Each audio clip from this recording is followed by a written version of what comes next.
Namaskar. Welcome to the Indian AdGeek, episode 29. My name is Vishal Mehra. Now, if your LinkedIn feed is anything like mine, you've probably seen the words transformation and growth thrown around more times than free coffee at a pitch meeting. Every agency promises it, but very few actually know how to deliver it.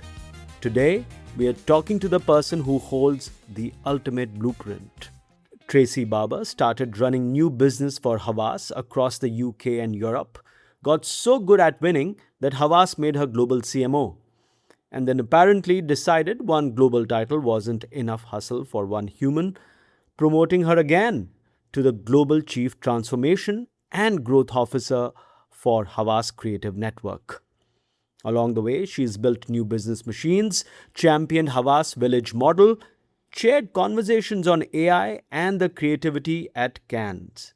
This is the Indian AdGeek, and this is Tracey Barber. Welcome. Oh, thank you for asking me to join you, Vishal. I'm very excited. This is excellent. Yeah, it's absolutely my pleasure to have you. And I have to start with this, Tracy. I was going through your LinkedIn profile and I was struck by the fact that you were part of Q's team, if I can say that, right?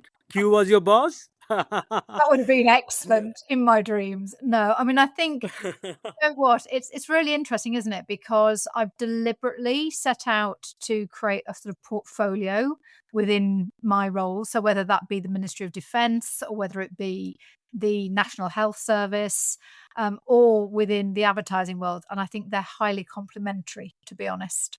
Talk to me about that. How is it complementary? I'd love to know your point of view. I think principally because I think public sector and private sector have very different approaches, inevitably because of the nature of the organizations. But I think they share some common themes. They just address those common themes in a very different way. I think um, when you think about defense, you may think about aggression. Particularly at the moment, with the world order being what it is. But I think what is crystal clear is that it is a competitive environment where ultimately it's about collaboration. It's about collaboration and being super clear internally on your direction of travel, and thinking hard about how you take people with you. And I think if I look at the decisions made, whether it be within a defense portfolio or within a health portfolio or within marketing and advertising within our clients' businesses, it has got to be about working together to a common aim, and being super clear about what that common aim is, frankly. And is there a battlefield lesson from the MOD that you have successfully deployed to keep a global network like Havas moving in the same direction? Honestly, it's about having a mission and an objective. I think that is super important within any organization, and you work towards a unified goal.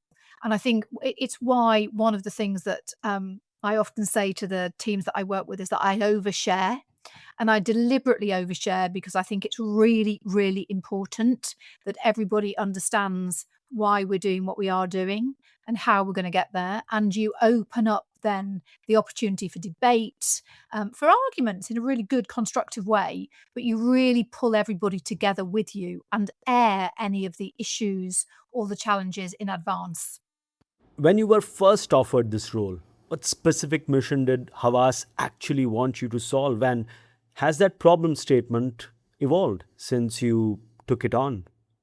So, do you know, when I first took, I mean, it was very straightforward in a growth role because in a growth role, it's all about driving new business into the business. So it's very singular. I think what's important now is that it's not just about winning new clients. It's about cross pollinating existing business across disciplines. It's about retaining our current clients with very strong client satisfaction. It's about transforming our business to ensure that we are fit for the client's purpose. You'll hear me say an awful lot that the single most important person within any organization is the client. Our businesses make our clients grow. And if we don't deliver that, then we fail.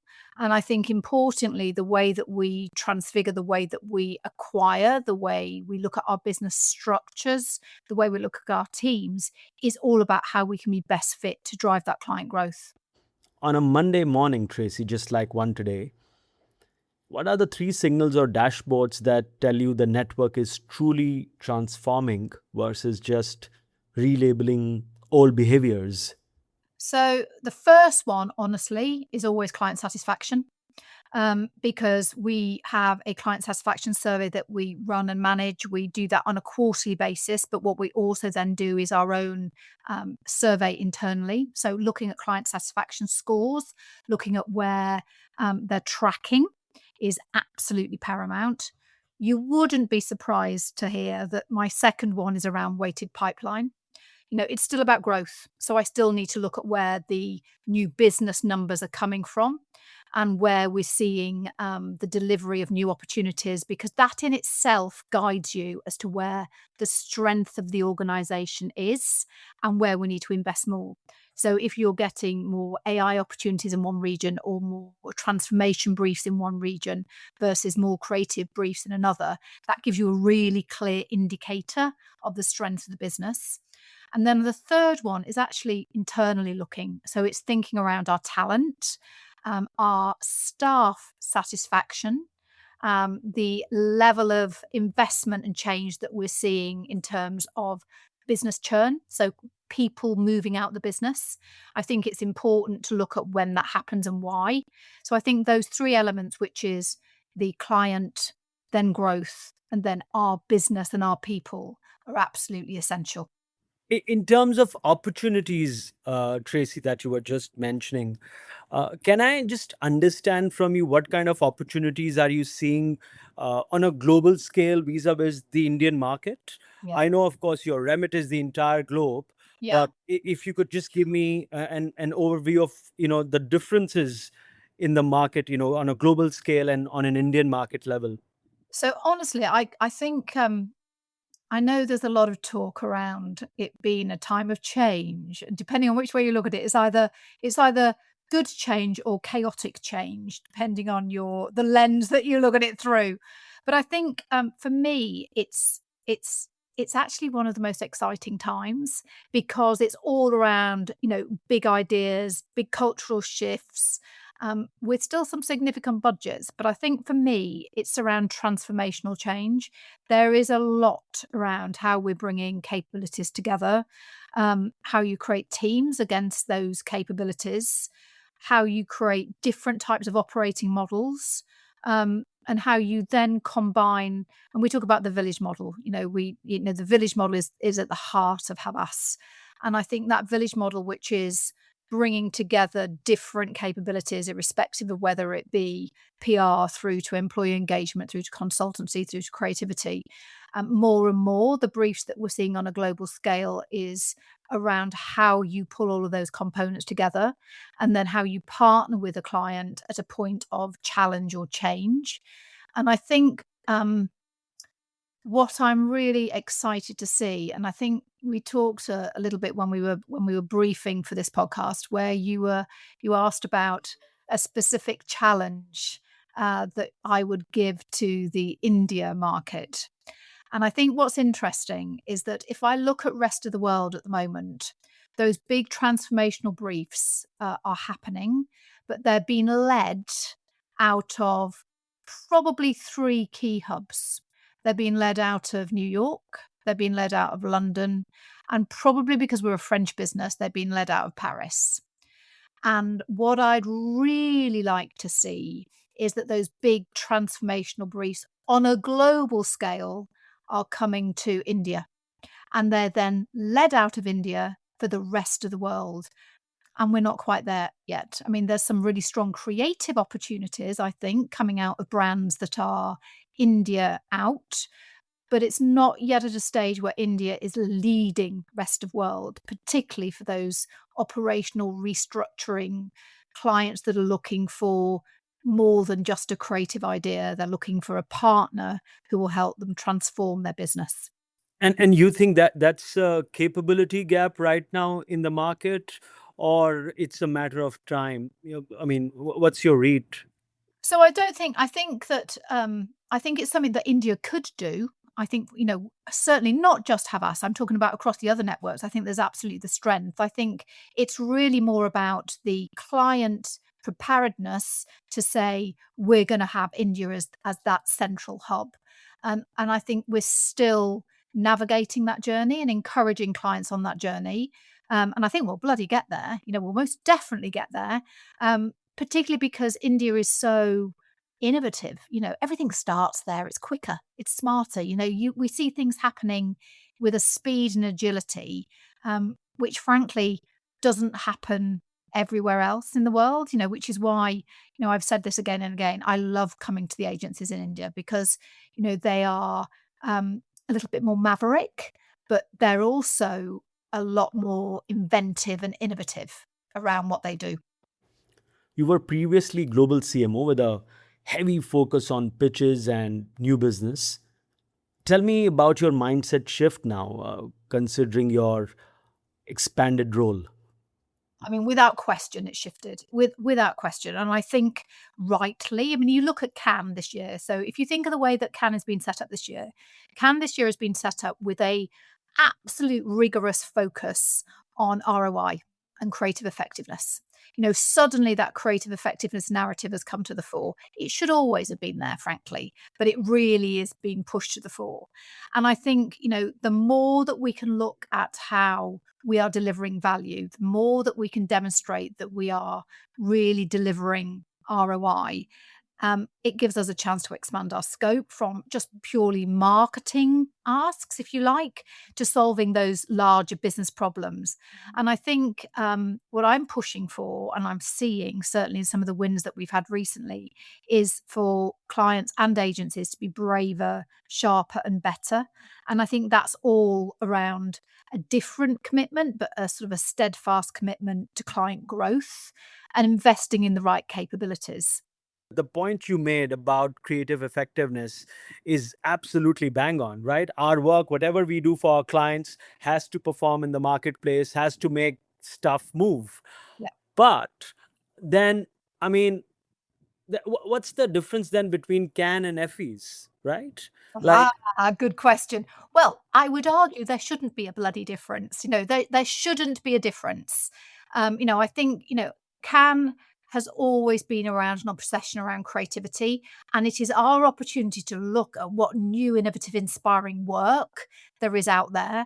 Um, and actually, one of the things that we were talking about quite recently is how many clients now actually go to Cannes and look at the work and spend time in the Palais, really getting to grips with what's out there. I think a lot of them are now going to look at tech platforms or to meet media owners or other potential partners or platform partners.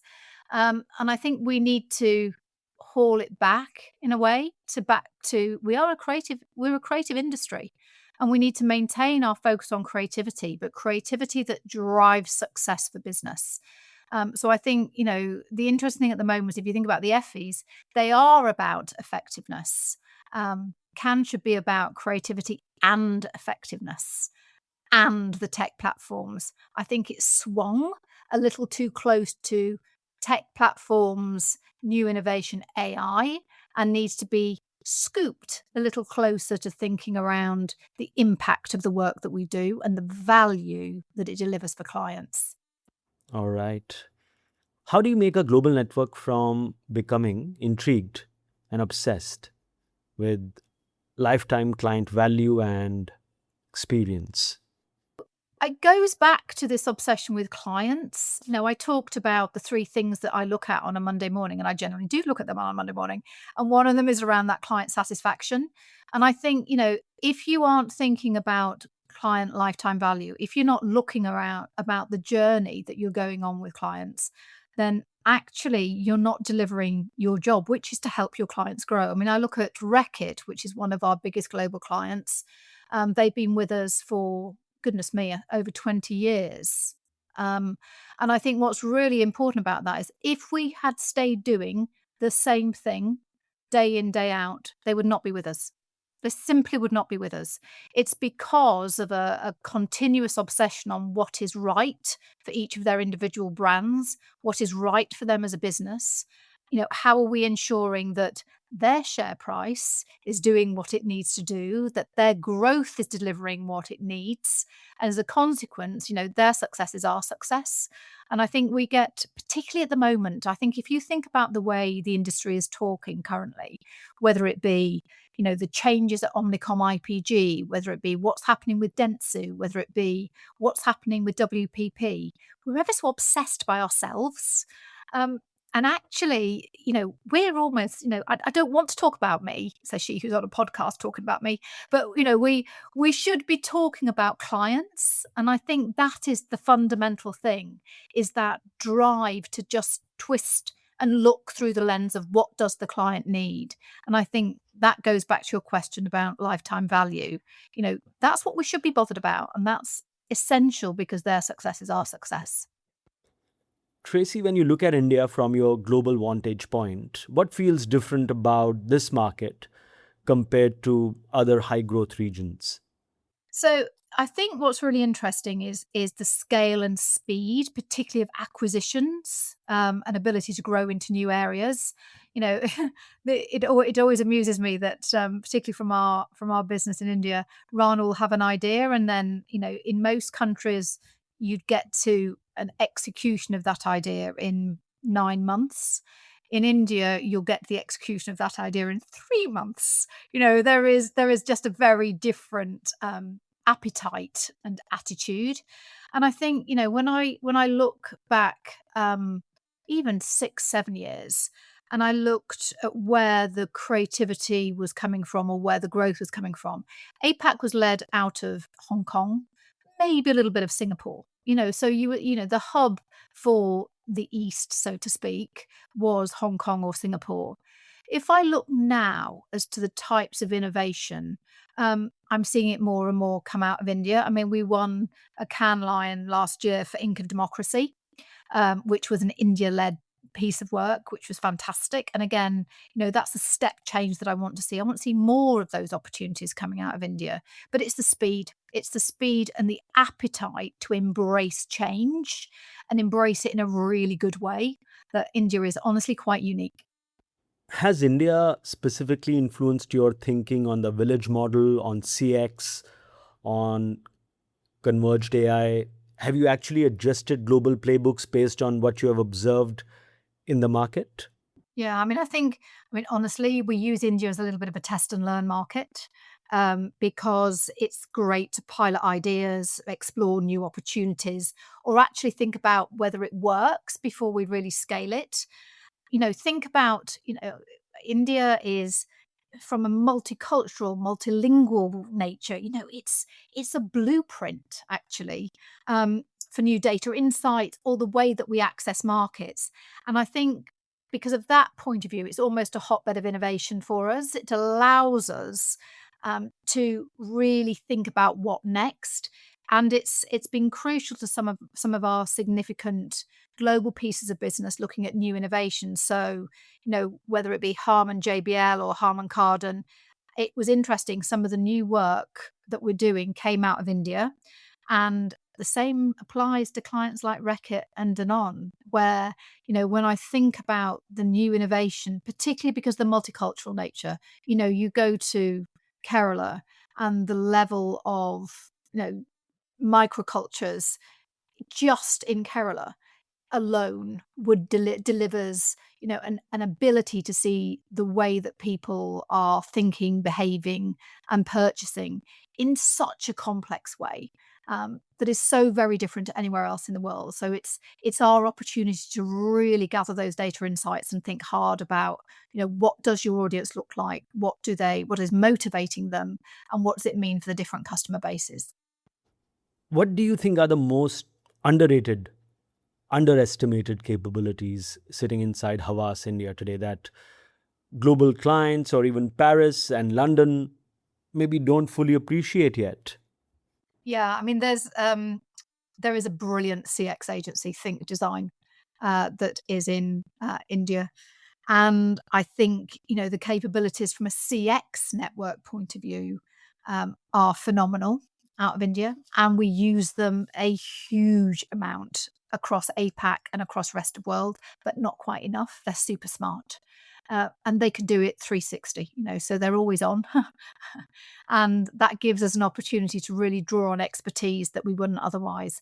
And I think also we've recently launched, I think it was back in 2025 when I think about it, we launched our business transformation consultancy, Gate One, out of India. And I think that's also an interesting area of expertise, just to really think about that consultancy narrative and partnering with clients to really think about new operating models or new ways of working in a very high growth environment, to be honest. Can we talk about the consultancy bit for a second? Yeah. Yeah. Yeah. Yeah. Okay. And this is of course not pertaining to Gate One or anything particular to Havas, but let's say we go to a Fortune 500 client, right? And as an advertising agency, one would argue that all our lives we have done a sort of consultancy work only for brands, right? Although that consultancy work has been slightly more narrower in its remit, but it's been consulting. Where's the role you think an advertising network's business consultant would play? Where do we excel? I mean, our consultancy network particularly sit alongside, the big Deloitte, the Accentures, et cetera, of this world in terms of, or the BCGs, from work that they will attract and gain by themselves. What's interesting is it's not just about what they do by themselves, because remember, I always talk about two doors into Havas. You can come in for a specific area of expertise, and many clients do. They simply want a specific level and specialism. Others come in because they have a problem that they want solving. And those, for me, are the interesting ones, to go back to answering your question. Often clients will come in with a problem, but they're not entirely sure what the solution might be. What they do know is they want partners, and they want a partner who will obsess about their business and probably spend significant amount of time doing so, but not necessarily sell them a consultancy solution. So it's more of, we have a problem, help us define that problem and help us to shape the right solution to address that problem. And I think where certainly Havas shines, and I go back to the village model, is because they may come in thinking the question is, I want a business consultancy strategic solution. When they've talked it through, the answer might be something slightly different.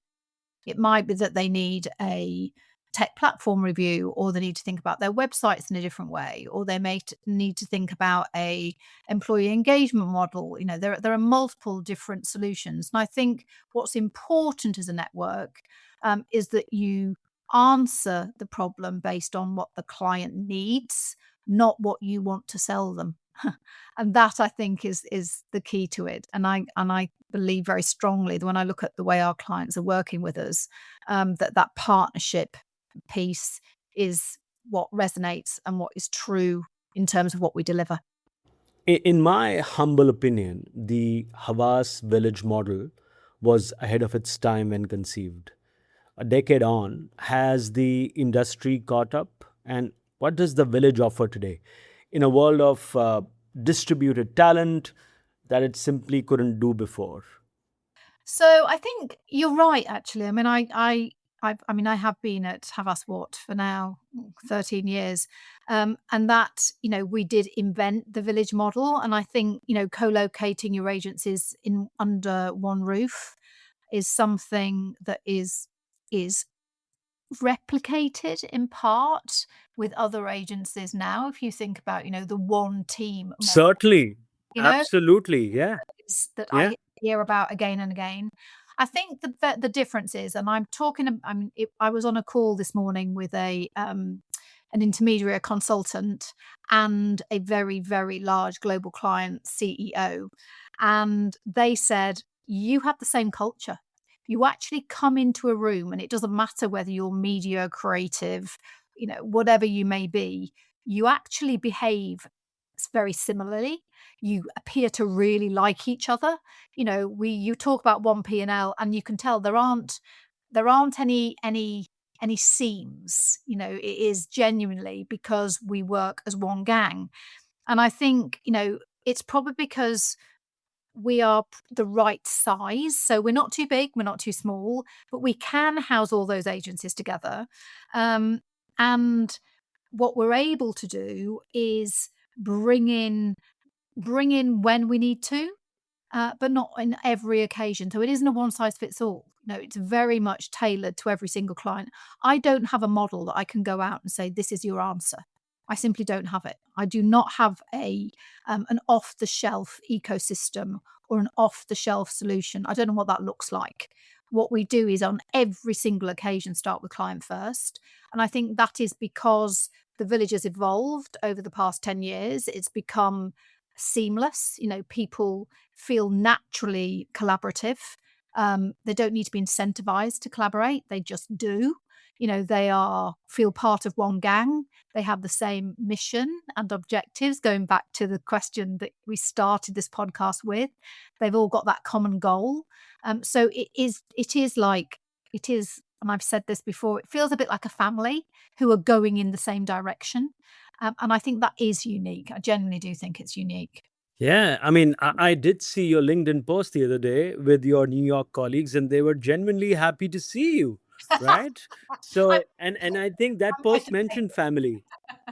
Yeah, I mean, it's and I think that's really special, actually. It is, we have so much investment in tech and machines, and I'm not saying we don't. And I think, you think about the importance of investments, whether it be in AI or in new platforms or etc. That is absolutely essential.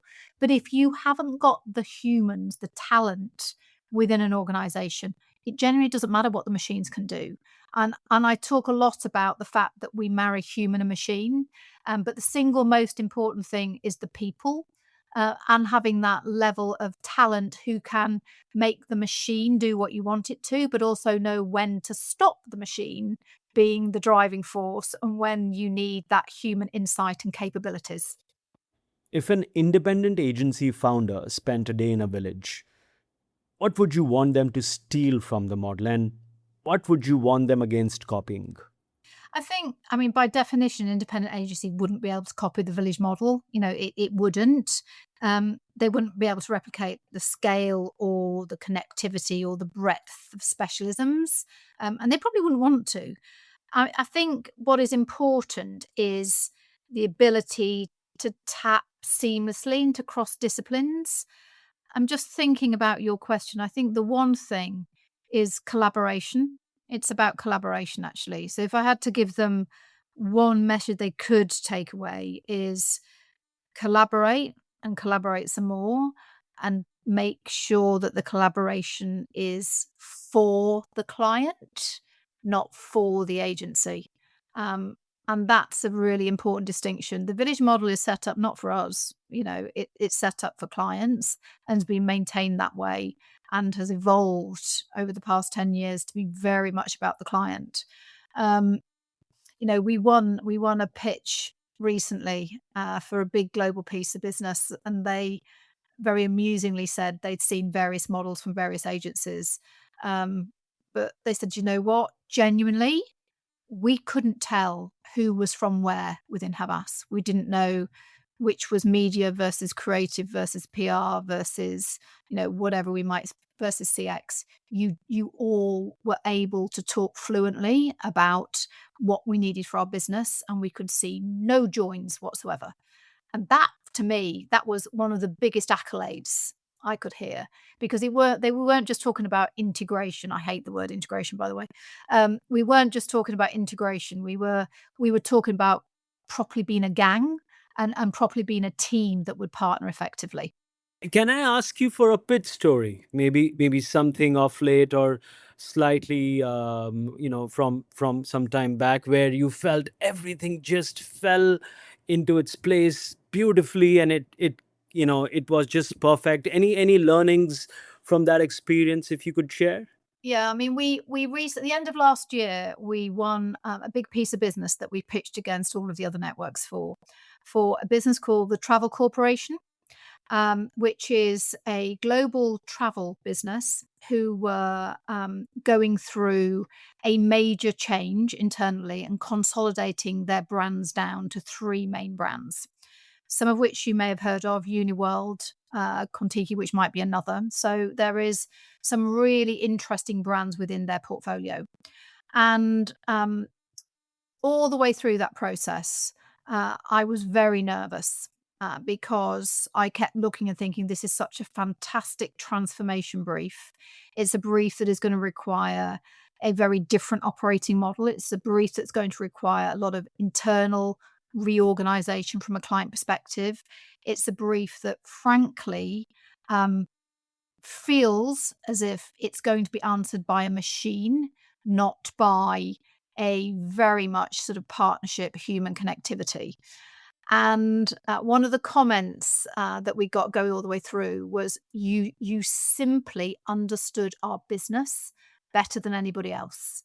You know, you work so hard to really understand the nuances, whether it be in Australia versus the US versus Europe.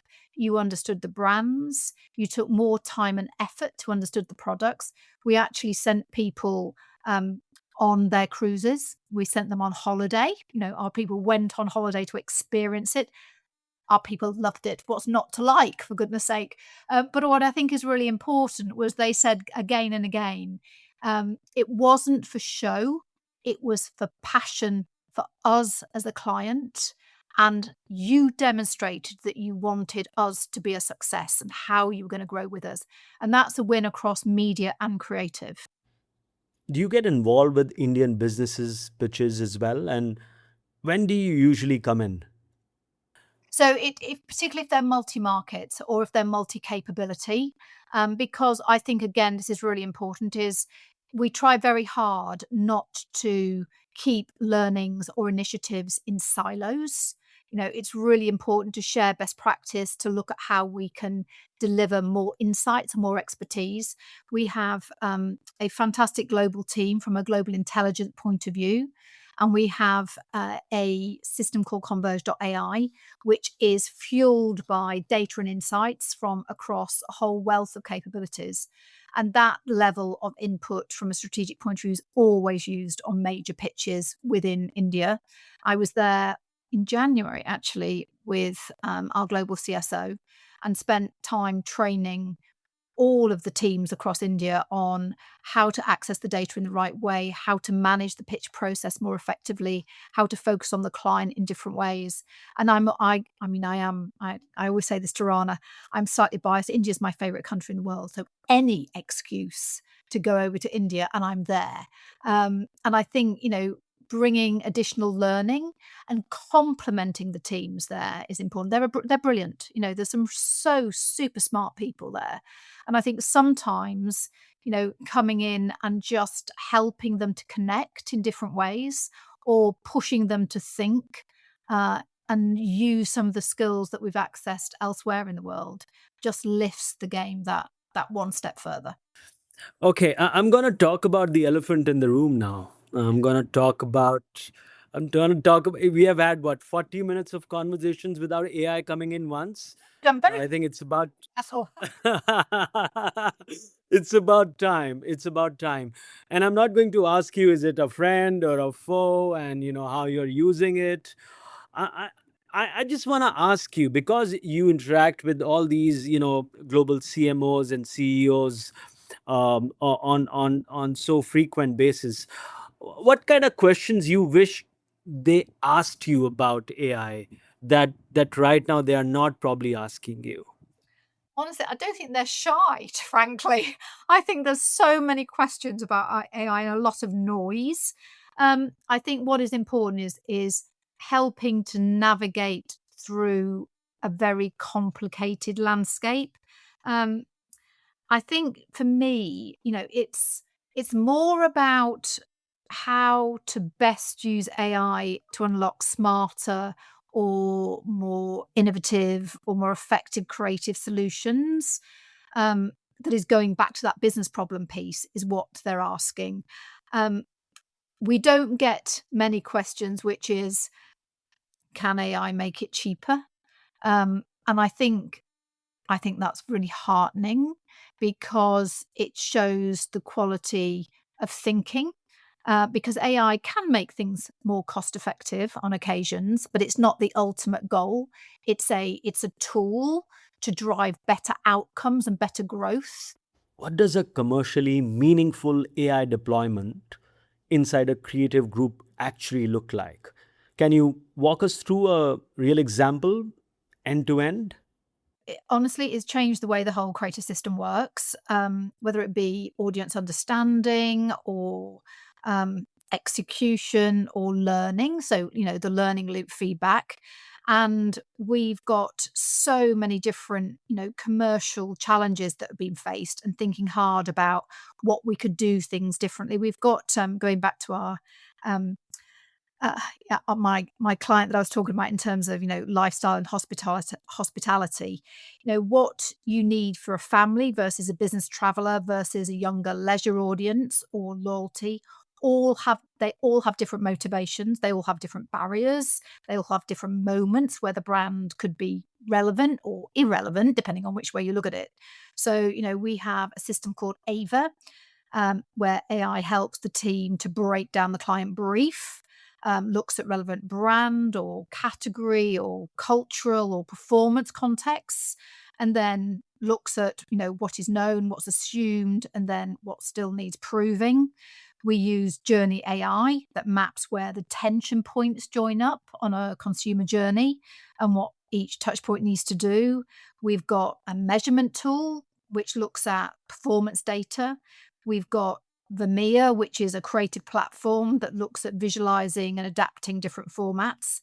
And I think what's important here is that it's not it's not about speed. It is very much about I suppose getting to sharper strategies.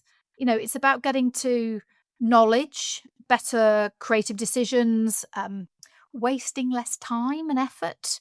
Um, and I don't think it's about AI replacing creativity, but it's giving our creative briefs and our creative people more knowledge and more insights to be better, and to be edgier and to be more relevant. And that for me is where we're starting to show up. You asked for specific examples. I've given you some of the specific tools. We've got an incredible strat studio, um, where we pull as much information as possible, to really, really make sure that there is absolute rigor in terms of our insights into audience and audience behaviors and audience needs at every level. And that's what I think, we're obsessing about from an AI point of view. How are you building all that capability up, Tracy? Is it more of building it yourself? Are you buying it from outside? Are you partnering with somebody? What kind of model have you guys adopted? So, going back, do you remember I talked about human and machine earlier? So, we're taking an approach that clients need to know what tools are being used, and how decisions are being made. Um, and honestly, where the risk may sit a little bit, and where we as humans are making our judgments and making our decisions. So it's black book of the best proprietary and third party tools, not black box. That's a really important differentiation for us. So we built a ton of our own tools, like I've talked to you about, whether it be about microcultures or shopping feed modifier and various other bits and pieces. But there's honestly, if there's any tool in the market we can integrate into our system, it's a system we call Converged.AI. We'll pick up the phone and use it. And the important thing is that it's tech. It's not tech for tech's sake. Every decision we make on whether we bring it into our Converge.ai platform is based on, is it delivering against a business or a creative need? Does it improve our intelligence? Does it improve our design? Does it improve creative? Does it enable us to learn what's working better? And honestly, it's about making the creative business more intelligent, sharper, more accountable, and honestly more useful to clients, not more mysterious, because there shouldn't be this sort of veil over AI. Um, I think I think the industry likes to make it a little bit opaque, and our point of view is it's not about being opaque. It's about being super clear about what we're doing, why, and how. So, new business has historically been won on relationships and reputation. Is that model breaking down, and what does it actually take to win and retain large, complex global clients in today's environment, Tracy? I think it's about genuine strategic partnerships. Um, I recently went out to talk to a prospect at a major global brand, and I asked them, why are you going through a pitch process? Why are you changing your agencies? And which I think is really important. Your starting point, because we don't say yes to that many pitches. I deliberately say more often no than yes. And I asked, why were they going through the pitch process? They were an incredible brand, and they said, well, do you know what? Um, we're absolutely sick of going in to see our agency and walking into a room full of strangers. And that's pretty damning. You know, that says a lot about what's happening in the market at the moment. And actually, you have to maintain that human connectivity. You have to obsess about the client and make sure that you're maintaining those partnerships. So I think beyond that, there's probably two or three key things that I think are critical. Um, I think today transformation is really, really important. So, they want partners who can offer something different. Clients are really looking for partnership in a different way. They need, if they're looking for new growth areas, there's got to be a partnership rather than a supplier agency relationship. It's less siloed, it's less single discipline, it's more multidiscipline, village ask, which we're seeing, and more complicated briefs, honestly. So you've got to be able to deliver that transformation model. Um, Going back to, what I love about India, I think the second thing is around agility. Um, if you think about, if you're going through major transformation, you've got to be super responsive and super agile in the solutions that you can flex and adapt. And it won't be one size fits all, and it shouldn't be one size fits all. It's got to be super adaptable. So they may need, CX at one point, and 3 months later, they'll need PR or design or production. And you've got to be able to move at speed across those different disciplines, but do each of them brilliantly. And I think the final thing, and I think again, this is really important about the way that Havas operates, is consistency. It's going back to the world at the moment. It is somewhat disruptive, and I think the onus is on us to be um, actually super focused on consistent. What clients definitely don't need is to be subjected to our own dramas by osmosis. They've got enough of their own, and we need to be consistently obsessing about making their businesses grow and using, the 2 points that I talked about earlier, transformation and agility, to be that recipe for growth. There's been a structural shift to more project work, fewer retainers. I see that all the time in the relationships we have in the agency. How does that change how you think about resourcing, Tracy, in terms of your talent pipelines, in terms of long-term economics of a creative network? Honestly, I haven't seen that. I haven't seen that in any of my markets. I think what I have seen is that the types of relationships are constantly evolving, so that you need to be agile, you need to flex, and you need to not just think about, the responding to a particular brief, but it's about the structural shifts that you need to deliver.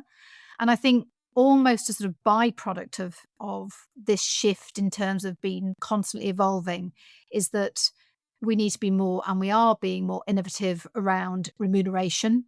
And that's been driven as much by really savvy brands as it is by agencies. And thinking about different models from a financial point of view is really, really important. All right. In the next 3 years, where do you see the biggest growth runway for Havas Creative in terms of geography, discipline, category, and tell me why? So, I always talk about us as being a bit of a challenger network. Somebody asked me what was the red thread that sits across all of our clients. And I say again and again, clients come to us at a point of challenge or change, whether it be an LVMH and the Olympics. The reason they came to us was because it was the first time they'd partnered with the Olympics. They wanted to do it in a very different way. And I think, you look at, the Paris Olympics, which we did from end to end, and it is phenomenal.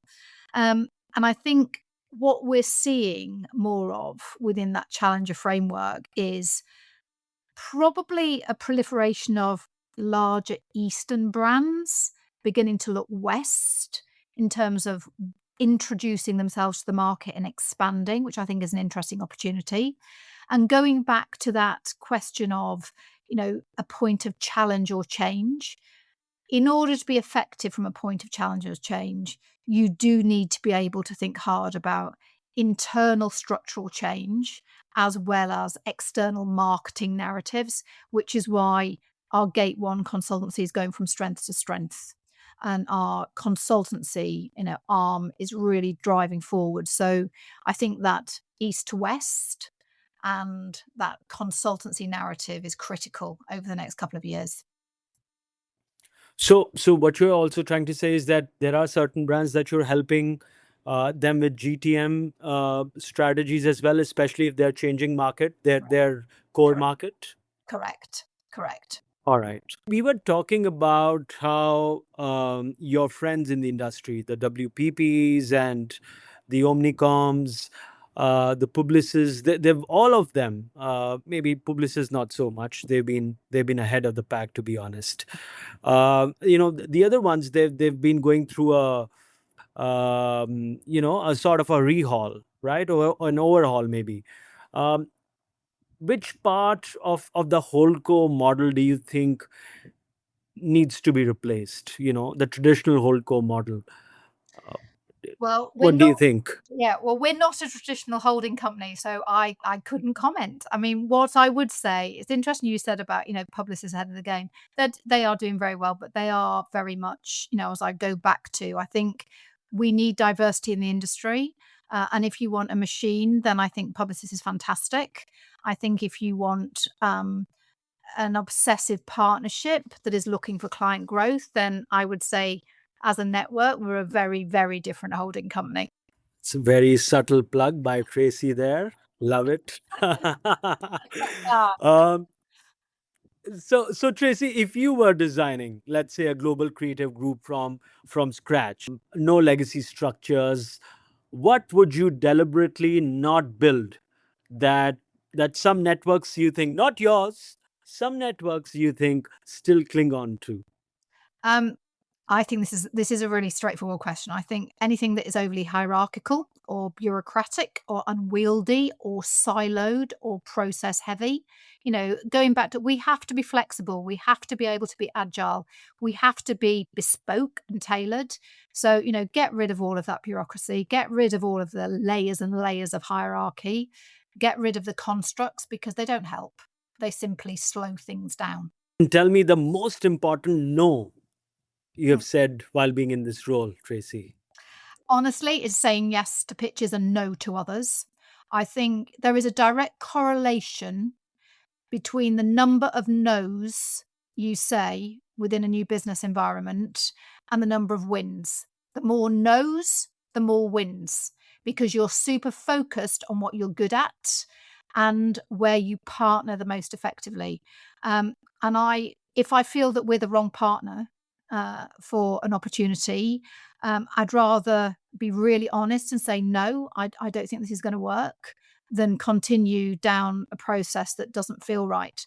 And oddly enough, looking back at some of the most successful opportunities, I probably said I probably said no at the start, oddly enough. Or, there's been a pitch for a particular brand where I said, I don't think that's right for us. I don't think we've got the right talent for you at the moment, or I don't think you're at the right stage, or I don't think this process is going to work. And 9 times out of 10, that client comes back to you because they value your ability to be honest and authentic. So honestly, for me, it's about making sure that those opportunities that come to us are going to be long-term relationships and that they're going to be right for both of us. I mean, even through the pitch process, I push hard, with all of our teams to say, this isn't about winning. This is about driving growth for our clients. This is about obsessing about the client. So can we keep reminding ourselves, this is about the client, the client, the client. And I think it's really important that all networks do the same. That's what a client wants. They want it to be about them, and it should be about them. And is there a client brief that you wish more clients had the courage to give their agencies? I think it's around marketing transformation, to be honest. I think where you've got a client who is prepared to say, we're a bit stuck across the entirety, and be very open and honest about it. I think that's where I think certainly it's where we flourish. We're our best version of ourselves when we've got a client that's got quite complex needs, and who wants a network that plays a little bit differently. But I do think, unfortunately, what can happen is that a client breaks it up into individual parts, and you then have a pitch one year, and then 12 months later, there's a pitch for another bit of the business and another bit of the business, because there is an anxiety and a nervousness to actually tackle the entirety in one whole, which I do understand. And sometimes it's necessary.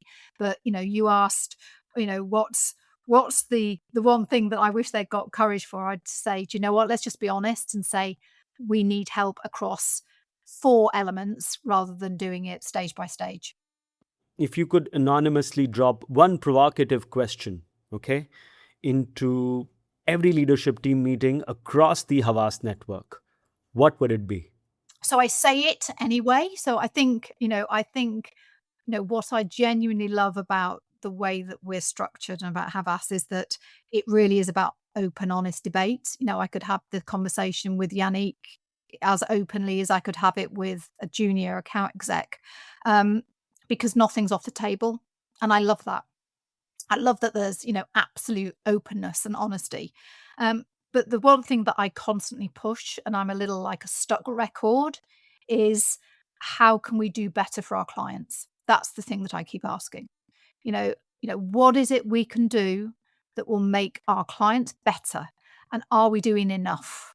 And I think that goes back to this obsession with the client and that client growth. Because if you're not obsessing about them, and like anybody, like anything else out there, you can get tired, you can lose sight. And I think reminding everybody, is this the best? Can we do better? Can we do more? Can we be more innovative? So it's really pushing that. But that everybody you ask will say that is what I go on and on about. If you are advising a 20 to 30% Indian agency that wants to scale without losing its soul, what would you tell them to obsess over, and what should they completely ignore? You know what I'm gonna say, don't you? I mean, honestly, it's obsess over your clients. They're the number one priority, because if you obsess over them and their growth, then it's gonna be intertwined with your own. It works both ways. And I think, in terms of what should they ignore, um, I think avoiding egos. And for me, that is really critical. I always and I think I do this, and I really try very hard to. I'm as happy that if I'm the one that's sorting out, the drinks or sorting the toilets before somebody's coming in, as I am presenting or writing a strategic narrative. There should be no egos. You're all in it to do the same job, and you're all in it to make the client's, business grow. And I think that is so, so important. And finally, tell me your podcast and book recommendations. Our listeners love them. So tell me yours. It's really important to encourage the balance, within businesses, to have more strong female leaders, and to look at how we can encourage women in this industry or, different. I think we without question need more diversity. We need, and diversity is what makes people think differently, makes businesses grow more effectively.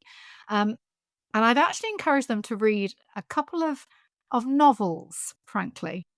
And the novels I suggest reading is read something like Mrs. Dalloway by Virginia Woolf or Rebecca by Daphne du Maurier. Or if you want to see the power of female force, read Hamnet by Maggie O'Farrell.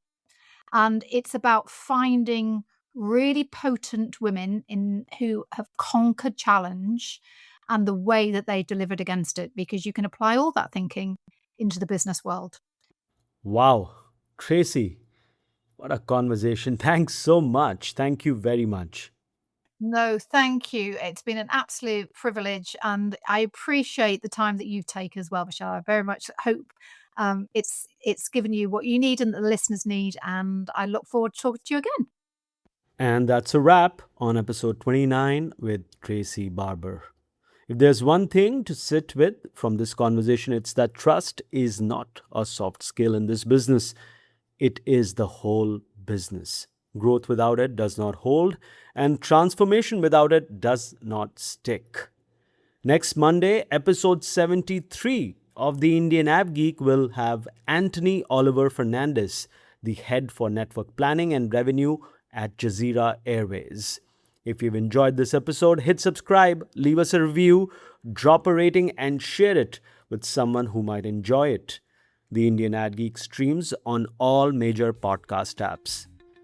I'm active on social everywhere. Hit me up with your feedback at Vishal1Mehra. Until next time, keep your creative antennas tuned and your AdGeek flag flying high. Stay quirky, stay curious, and keep geeking out.